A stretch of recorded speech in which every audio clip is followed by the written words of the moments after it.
Madam ಹೇಳಿ, ಮನೆ ಮಕ್ಕಳನ್ನ ಕಳ್ಕೊಂಡಿದ್ದಂತ ದುಃಖ ಅವ್ರವ್ರಿಗೆ ನೋವು ಅವ್ರಿಗೆ ಗೊತ್ತಿರುತ್ತೆ. ತಮ್ಮನ ಅಥವಾ ಅಣ್ಣನೋ ಏನಾಗಿತ್ತು ಆಕ್ಚುಲಿ? ಸೊ ಯಾವಾಗ ಏನಾಯ್ತು? ಚೆನ್ನಾಗಿದ್ದ. ನಿನ್ನೆ ಬೆಳಗ್ಗೆ ಎಲ್ಲ ಓಡಾಡ್ಕೊಂಡಿದ್ದ, ಆರಾಮಾಗಿದ್ದ. ಆ ಮಧ್ಯಾಹ್ನ ಸಂಜೆ ಹಂಗೆ ಸ್ವಲ್ಪ ವಾಮಿಟ್ ಆದಂಗಾಯ್ತು. ಸೊ ವಾಮಿಟ್ ಮಾಡಿ ಒಳಗಡೆ ಬಂದಾಗ ಇವರೇ ಇದ್ದಿದ್ದು, ನಮ್ ತಮ್ಮ ಇದ್ದಿದ್ರು. ಫೈಂಟ್ ಆಗಿ ಬಿದ್ಬಿಟ್ಟ. ಸಡನ್ ಆಗಿ ಫೈಂಟ್ ಆಗಿ ಬಿದ್ದ. ಅದೇನಾಯ್ತು ಅಂತ ಗೊತ್ತಿಲ್ಲ ನನಗೆ. ಕೆಲವು ಕಡೆ ಹಾರ್ಟ್ ಅಟ್ಯಾಕ್ ಅಂತ ಬರ್ತಾ ಇತ್ತು. Heart attack, massive attack. ಅದು ಸಡನ್ ಆಗಿ ಫೇಂಟ್ ಆಗ್ಬಿಟ್ಟ. ಒಳಗಡೆನೆ, ಮನೆ ಒಳಗಡೆನೆ ಬರ್ತಾ ಇದ್ದ. ರೆಸ್ಟ್ ರೂಮ್ ಇಂದ ಒಳಗ್ ಬಂದ ವಾಮಿಟ್ ಮಾಡಿ, ಅಷ್ಟೊತ್ತಿಗೆ ಫೇಂಟ್.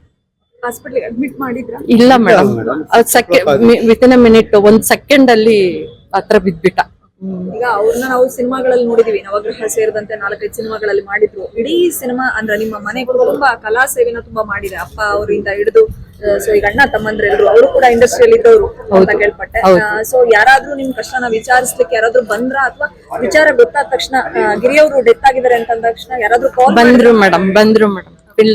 ಫಿಲ್ಮ್ ಅವರೆಲ್ಲ ನಮ್ಗೆ ಕೋಆಪರೇಟ್ ಮಾಡ್ತಾ ಇದಾರೆ. ಬಂದ್ರು, ದಿನಕರ್ ಸರ್ ಬಂದಿದ್ರು, ನಾಗಿ ಬಂದಿದ್ರು, ಎಲ್ಲಾರು ಬಂದಿದ್ರು, ಮಾತಾಡಿದ್ರು. ತಮ್ಮನ್ನ ಕಳ್ಕೊಂಡಂತ ನೋವು ಖಂಡಿತ ಇದೆ ಮೇಡಮ್. ಜೊತೆಲಿ ಇದ್ದಿದ್ ನಾವು ನೋವುತ್ತೆ ಮೇಡಮ್, ಮನ್ಸು. ಚಿಕ್ಕವನು ಮೇಡಮ್, ಅವನು ನಮ್ಮೆಲ್ಲಾರ್ಗಿಂತ ಚಿಕ್ಕವನು ಅವನು. ನೀವೇ ದೊಡ್ಡವರು?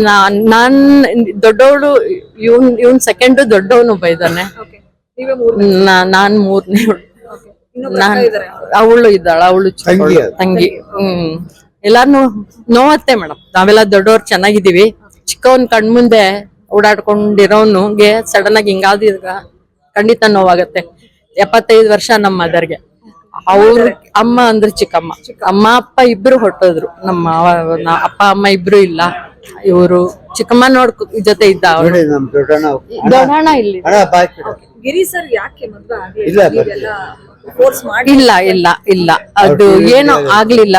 ಏನಂತ ರೀಸನ್ ಏನ್ ಹೇಳೋದು, ಆಗಕ್ಕೆ ಆಗ್ಲಿಲ್ಲ. ಆ ಟೈಮ್ ಏನೋ ಇತ್ತು. ಸೊ ಏನಂತ ಹೇಳಕ್ ಆಗಲ್ಲ. ಆಗ್ಲಿಲ್ಲ, ಅವ್ನ ಇಷ್ಟನೂ ಆಗ್ಲಿಲ್ಲ. ಏನೋ ಅದು ರೀಸೆಂಟ್ ಡೇಸ್ ಅಲ್ಲಿ ಯಾಕೆ ಆಕ್ಟ್ ಮಾಡ್ತಾ ಇರ್ಲಿಲ್ಲ? ಯಾವ ಅವಕಾಶಗಳು ಬರ್ತಾ ಇರ್ಲಿಲ್ಲ ಅಥವಾ SS ಟಿವಿ, ಸಿನಿಮಾ ಜಗತ್ತಿನ ಕ್ಷಣ ಕ್ಷಣದ ಸುದ್ದಿಯೊಂದಿಗೆ.